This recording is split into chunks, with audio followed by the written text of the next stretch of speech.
Assalamualaikum warahmatullahi wabarakatuh. Alhamdulillahil qail A'udzu billahi minasy syaithanir rajim.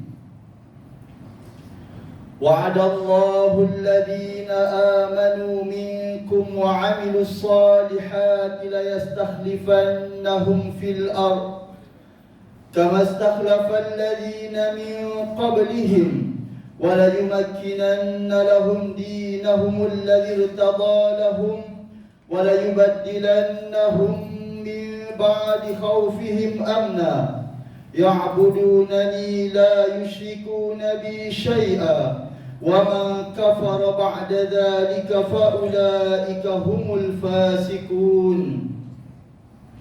أشهد أن لا إله إلا الله وحده لا شريك له وأشهد أن محمدا عبده ورسوله. اللهم صل وسلم على سيدنا محمد وعلى آله وصحبه أجمعين.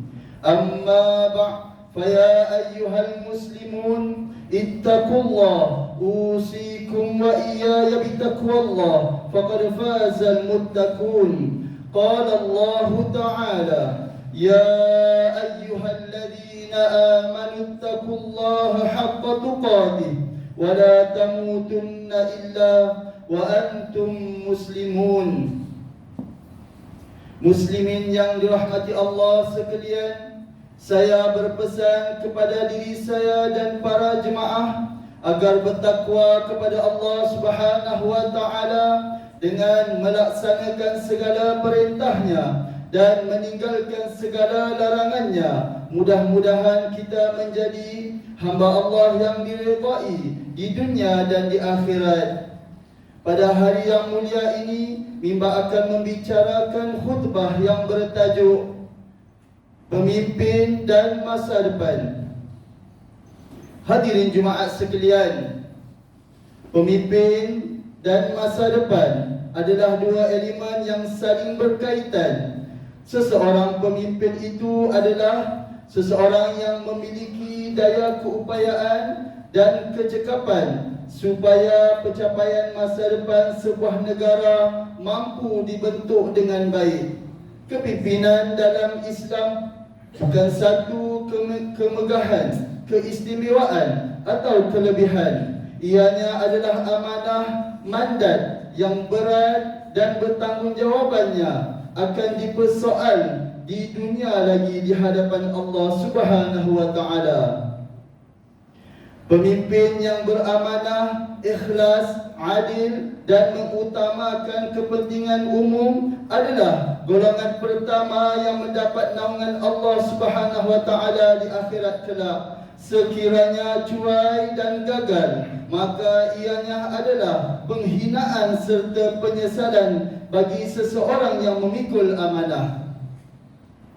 Diriwayatkan daripada Abu Dzar radhiyallahu anhu bahawa beliau bertanya kepada Rasulullah sallallahu alaihi wasallam, "Ya Rasulullah, ala tasta'miluni?" Qala fadaraba biyadihi ala kibi summa qala ya Abu Dzar innaka dha'ifun wa innaha amanah wa innaha yawmal qiyamah khizyun wa nadamatun illa man akhazaha bihaqqiha wa adda alladhi alayhi fiha.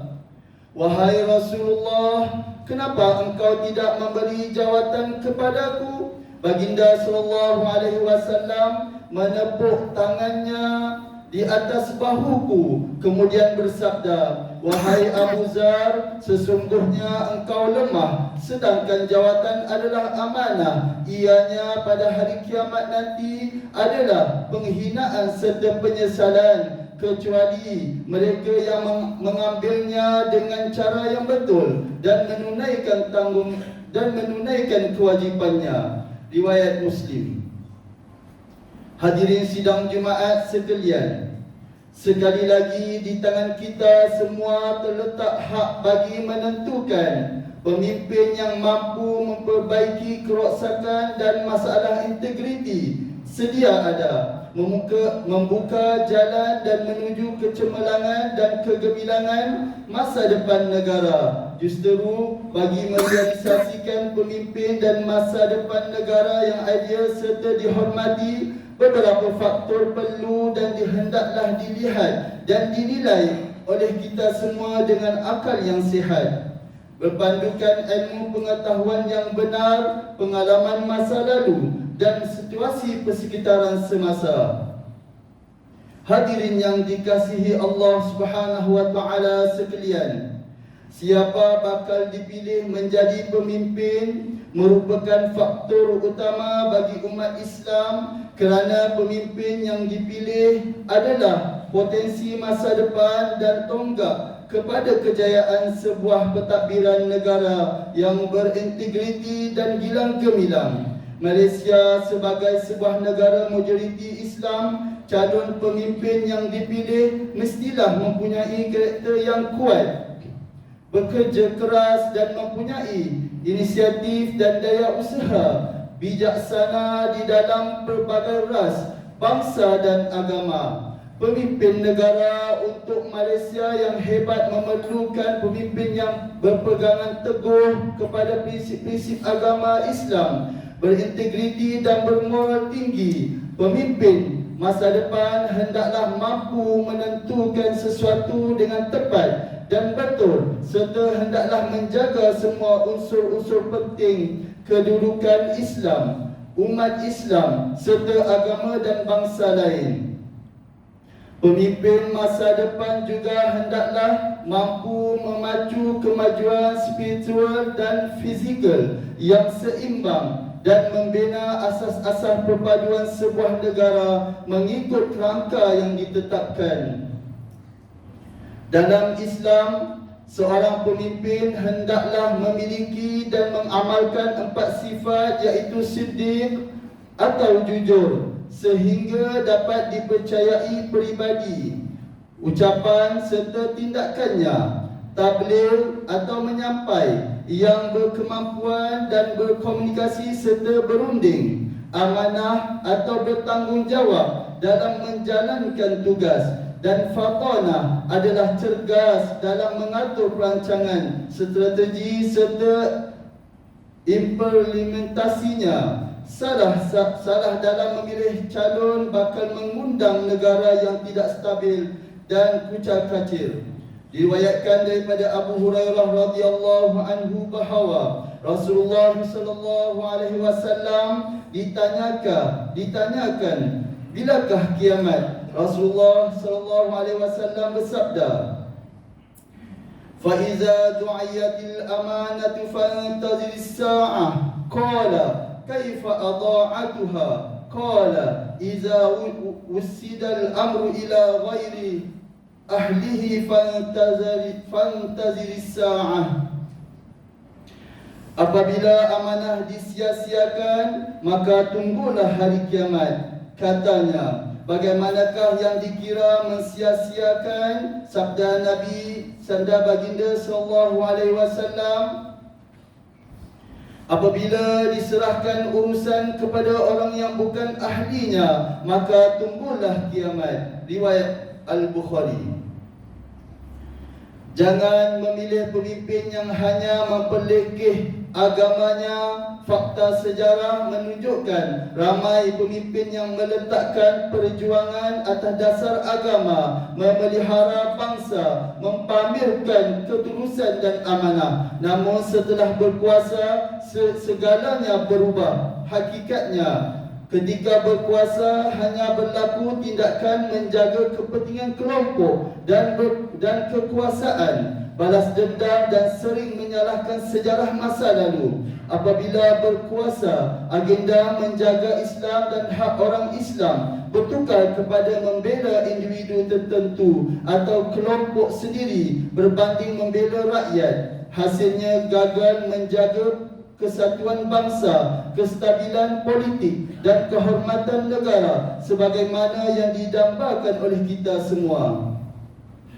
Hadirin yang dirahmati Allah Subhanahu wa taala sekalian, Janji seorang pemimpin dari kumpulan tertentu atau manifesto merupakan satu dokumen pemasaran idea, harapan dan masa depan. Manifesto ialah menyatakan perancangan sesebuah kumpulan yang memperincikan peranan dan perubahan yang akan dilaksanakan pada masa depan. Manifesto tidak boleh hanya menjadi alat atau janji dalam mempengaruhi minda serta persepsi rakyat tentang masa depan. Jangan kerana kegairahan kuasa yang bakal dimiliki oleh pemimpin, manifesto populis dibuat untuk menduduki puncak kuasa dan hakikatnya membohongi rakyat semata-mata. Akhirnya manifesto dikatakan bukan kitab suci yang wajib dipatuhi. Hadis riwayat Maqil bin Yasar radhiyallahu anhu bahawa Rasulullah sallallahu alaihi wasallam bersabda mengingatkan, "Ma min 'abdin yastari'illahu ra'iyah yamutu yawma yamut wa huwa ghashun li ra'iyati illa harramallahu alaihi al-jannah." Tidaklah seorang hamba yang dibebani amanah oleh Allah Subhanahu wa taala untuk memimpin rakyat lalu mati dalam keadaan menipu, iaitu khianat kepada rakyatnya, melainkan Allah Subhanahu wa taala akan mengharamkan syurga baginya. Riwayat Muslim.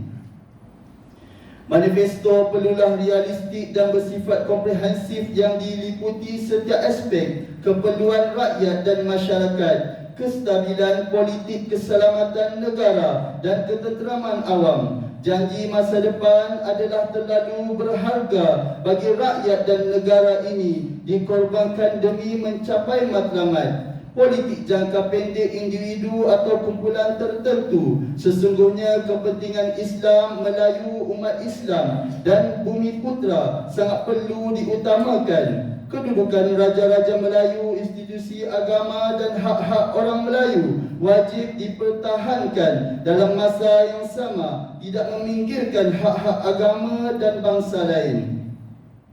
Kaum muslimin yang berbahagia, mandat merupakan kuasa rakyat yang diberikan kepada pemimpin atau sesuatu kumpulan sebagai pengemudi dalam membawa inspirasi rakyat. Pemimpin menurut Islam adalah umara atau ulul amr, iaitu seorang yang mendapat amanah dan mengurus urusan rakyat. Selain itu, pemimpin adalah pelayan atau khadam umat. Setelah pemimpin dipilih dengan kuasa rakyat, maka pemimpin dan pasukannya hendaklah mengamalkannya. Politik matang yang berpaksikan kepada kepentingan rakyat dan negara. Hentilah pertikaian dan suara-suara politik yang berpanjangan sehingga menggugat kestabilan pemerintahan dan negara ini. Bangunkan negara bersama dan melalui proses semak dan imbang yang bertanggungjawab demi kesejahteraan rakyat, kestabilan kerajaan pada ketika selepas pilihan raya yang lalu seharusnya menjadi satu pengajaran kepada kita semua untuk memilih pemimpin masa depan. Hadirin yang dimuliakan, mengakhiri khutbah ini, marilah kita sama-sama menghayati dan mengambil pengajaran seperti berikut. Pertama, umat Islam hendaklah menyedari bahawa memilih dan mengangkat pemimpin yang jujur, amanah dan menjadi hamba kepada rakyat adalah penting untuk membuka ruang bagi negara ini menjadi negara yang sejahtera dan mendapat keredaan Allah Subhanahu wa taala. Kedua, kekuatan ekonomi dan kesejahteraan negara hanya boleh dicapai dengan kestabilan politik. Sikap pemimpin dalam melaksanakan amanah warga negara yang saling hormat menghormati, mengetahui dan mengiktiraf hak orang lain, dalam masa yang sama menjalankan tanggungjawabnya sebagai rakyat yang baik. Ketiga, pemimpin dan orang Islam hendaklah menyedari bahawa jawatan atau kedudukan dalam Islam bukan tasrif, iaitu kemuliaan, sebaliknya taklif, iaitu beban yang akan dipertanggungjawabkan di hadapan Allah Subhanahu wa taala. Tidaklah untuk bermegah-megah dan mengumpul harta, bersenang-senang atau bermewah-mewah untuk dunia yang hanya sementara. A'udzubillahi minasyaitonirrajim. Ya Daud, innama ja'alnaka khalifatan fil ard fahkum bainan nasi bil haqq wa la tattabi'il hawa fayudillaka an sabilillah. Innal ladhina yudilluna an sabilillahi lahum 'adzabun syadid bima nasu yawmal hisab. Wahai Daud, sesungguhnya kami telah menjadikanmu khalifah di bumi, maka jalankanlah hukuman di antara manusia dengan hukuman syariat yang benar yang diwahyukan kepadamu, dan janganlah engkau menurut hawa nafsu, kerana yang demikian itu akan menyesatkanmu dari jalan Allah. Sesungguhnya orang-orang yang sesat dari jalan Allah akan beroleh azab yang berat pada hari hitungan amal, disebabkan mereka melupakan jalan Allah.